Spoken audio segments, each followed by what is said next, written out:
Hello and good morning to everyone. જો આજની આપણી સવાર પડી ગઈ હતી સરસ મજાની. એન્ડ જો હું અને મારા મમ્મીએ સવારમાં પોરમાં સરસ મજાનો નાસ્તો, મસાલાવાળું દૂધ બધું પીવા માંડ્યા હતા. ત્યારબાદ મને થયું કે ચાલો હું નાહી આવું, ફ્રેશ થઈ જાઉં. ને એમાં પણ આજે હતો સન્ડે, તો આપણે હેર વોશ કરવાના હોય, હેર ડ્રાય કરવાના હોય, સરસ મજાનો ટાઈમ મળી ગયો. ધેન હું નાહીને રેડી થઈ ગઈ અને એટલામાં જ મને થયું કે લાવ હું મારા મિની ગાર્ડન પાસે વહી જાઉં. થોડાક દિવસ હમણાં પણ કેર નહોતી કરી હતી. ધેન મને થયું લાવ હું થોડુંક સૂપ પી લઉં.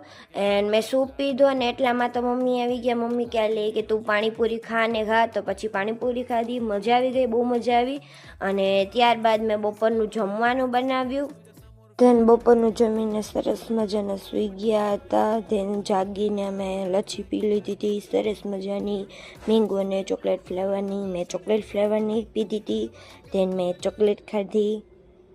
ધેન અમારા લોકોને આજે બહાર જવાનું હતું નાનીના ઘરે, તો હું રેડી થઈ ગઈ. અને જો નાનીની ઘરે સરસ મજાનું બધું જમવાનું બની ગયું, બધા જમવા આવી ગયા છે. ને બસ અહીંયા લાઈક કરજો, શેર કરજો, સબસ્ક્રાઈબ.